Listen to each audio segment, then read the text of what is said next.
Good morning. We are extremely pleased that you are here. It is good to come together for the purpose of co-creating. Do you agree? Yes. You are knowing what you are wanting? It moves about a bit, doesn't it? You are appreciating your leading edge position. It is fun to be out here on the bleeding edge. You're enjoying the contrast that gives birth to the new desire. No, you don't really at all, do you? You are enjoying the focusing that happens in an environment of variety. And do you feel the power and the importance of your focus? Do you feel the importance of your decisions? Do you like being the focal point that Source responds to? We're wanting to find some new ways of putting this to you. Do you realize that when you ask, it really is given, whether you use words or you just have a desire burning in your belly? Do you realize that every preference, no matter how big or small, is heard and understood? Understood precisely. In other words, you cannot sift through contrast and come to your own preference, your own personal preference, the preference that is yours, that is not diluted by the biases of others, the preference that is yours, the preference that is born within you as you, from your vantage point, observe and conclude. Those preferences that sometimes you can't even speak. You know how when sometimes something happens and you say, oh, it is even better than I said I wanted? It is because Source understands every subtle nuance of every desire or preference that is born within you and answers it. So, what's this gathering all about? In other words, if it really is as simple as that, if you are born into this environment and you are leading edge creators, and as you observe the contrast, your personal preferences are born, and if when those preferences are born, Source answers them, then why have a gathering on deliberate creation? Why talk about the art of allowing? What is there for you to do? It sounds like it's all pretty well set up. And we say it is magnificently set up. That you, as the perceiver, must be a vibrational match to the preferences that are born.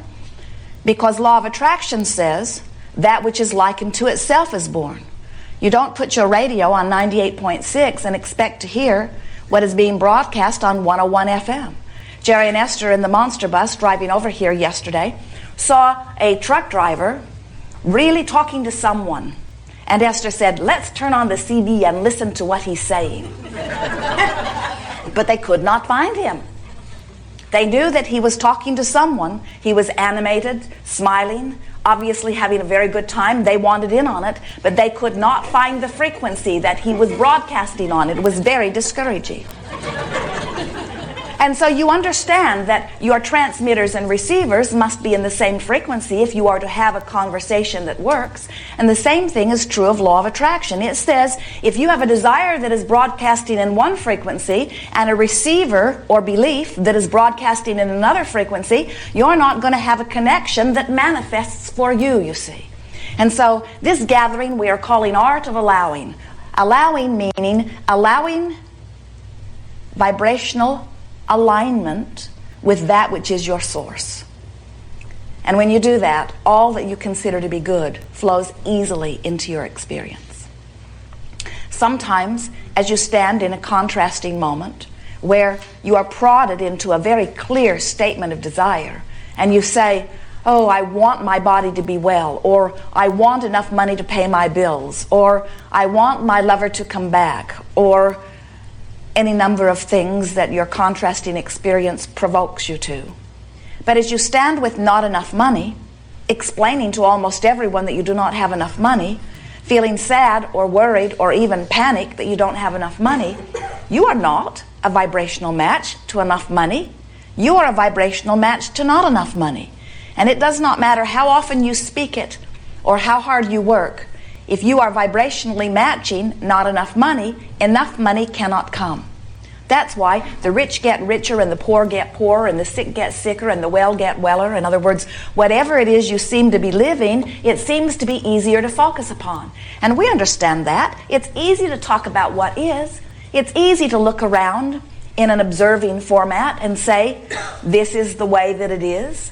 This is how it is. But explaining continuously how it is not what deliberate creating is. That's deliberate regurgitating. Explaining how it is won't take you to a new place. It holds you in the same place. Explain how you would like it to be, and explain how you would like it to be so often that that's the easiest thing for you to explain. Practice explaining the way you want it to be until the way you want it to be is more often in your vibrational pattern. And when the way you want it to be is more often, just a little more often, in your vibrational pattern, things start turning for you. Esther and Jerry have been laughing because in the finishing of the new building back in Texas, they have had a lot of trouble with the floors. You may have heard this story before. And as they, only a different building. And so they hired a company, a very good-looking company. Their showroom was really magnificent. And they hired a company to do 4 phases of the floors. They would do the tile, they would do the wood, they would do the carpet, they would do the vinyl tile. And as the building floor project began, the tile would not lay down. It was a manufacturer's default, and the corners kept popping up. And when Esther saw it, she said, I know they will fix it. But under her breath, and to Jerry, she said, here we go again. And then she pleaded with them from her point of angst, please promise me that you will not lay the big rooms until you have discovered what is wrong in the hallway. And they said, oh, you have our word. And 2 days later, they had laid the entire vinyl floor. And 2 months later, they took the entire vinyl floor up. Turned out to be a very good thing, because the ceramic tile that they chose to replace it is much more beautiful. And so Esther soothed herself by saying, oh, the universe just sent us corrupt tile so that we could really get what we wanted more. And that might have been true if the next phase of the floor had gone well. But it didn't. The man who laid the carpet must have been a drunken sailor, because the patterns did not match. And he had insisted on gluing it down, which made it a very big project in ungluing it. But eventually, with much angst and many phone calls and a lot of attention to what is, the carpet was repaired and now looked perfect. At least that was the word Esther was getting while she was in California. And then they returned to the center to find the wood floors had been laid. Not bad enough to tear up, but not really looking as good as Esther would have liked. And then the man laid the final wood on the platform. And again, different man, same drunken sailor. And so Esther said to Jerry, these are 4 different installers. Same company, but 4 different installers. I wonder what the common denominator is.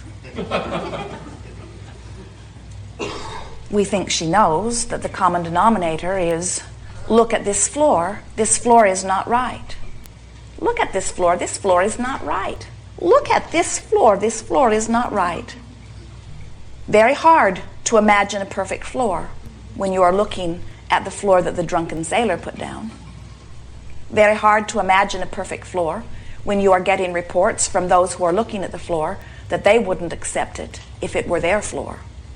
Very hard to ignore what is. But if you do not ignore what is, you cannot get what you prefer. It is the most important thing that we teach. If you look at what is and what is pleases you, then more of what is will come. And you say, oh, I'm a deliberate creator. But if what is does not please you and you look at what is, you get more of what is. And then you say, something is wrong with the installer. And we say, Something may very well be wrong with the installer. But the bigger question is, how has he come, of all of the possible installers in all of the universe, how has this one made his way to you? And we say, until you take ownership of what comes to you, until you decide, I must change my vibrational frequency, then while you can always mold things into place, and there sometimes is fun in doing that, and it depends upon how much time you have. The sculptor likes to work with the clay until it starts to set up. In other words, sometimes it's fun to keep molding it, tweaking it just a little more. But our suggestion to all of you is that you get fixated upon something that pleases you and get your attention off of that which does not please you. In other words, make your statement. Shout to the universe, this floor looks horrible, I will not accept it, I do not want it. But then let it go. Do not take it as your responsibility to wrestle it to the ground and kill it. See it as your responsibility to point out what you want. We think that what has happened to so many of you, and it is certainly true with Esther, you have spent so many years justifying your existence through hard work that it's hard for you to just stand back and point. It's hard for you to say, this I prefer, this I desire. You feel like you have to get into the trenches and really make it happen and really suffer a little in order to deserve the good things that come to you. And we say, oh, that is so not true. You are worthy beings and good things are coming to you. You deserve all of them. It is your work to sift and sort and decide and prefer and point. And when we say point, we say point your point of focus toward that which you desire and practice it until it permeates the atmosphere around you, and then watch how the best of everyone make their way to you. We notice as we watch so many of you that there are aspects of your life that are going so very well, and there are other aspects of your life that are not going so well. And the only difference is, on those areas that are not going so well, you're giving them an inordinate amount of attention from a place of not being happy with where you are. We would like so much if you could really believe us when we say, find some aspect of your life that you adore and fixate on it, and give the other aspects of your life very little attention. Because your desire has sent forth the request, the universe loves you and adores you and hears you and answers you. So if you could just fixate upon the things that are working and let that be the basis of your vibrational presence, your vibrational radiation, your vibrational oozing, if you could just ooze things work in my life. Esther does that on most things. Everything works in my life but floors. And a few other things. But floors get her attention. Floors really, really matter to her. Floors are everywhere she goes. Floors have always mattered to her. And you know, we think she would be the first one to tell you that floors have been a thorn in her side almost from the first floor that she tried to orchestrate. In other words, floors just matter far too much. Floors matter way too much. Seems silly to worry about floors, doesn't it? But you all have your bugaboos. For some of you it's floors, for some of you it's women, for some of you it's men, for some of you it's your body, for some of you it's your employer or your employee or your sister or your mother or your brother or your child. In other words, there's always that thing that seems to get more attention than you really want to give it, but it just seems to need it. It just seems to need the attention. And what we're wanting to say to you is nothing needs your attention. And if you will begin to orient yourself to say nothing is more important than that I feel good, so that you are orienting yourself into the direction of that which pleases you most, your life will go swimmingly, and it will begin in the moment that you make that decision. We've enjoyed this interaction immensely.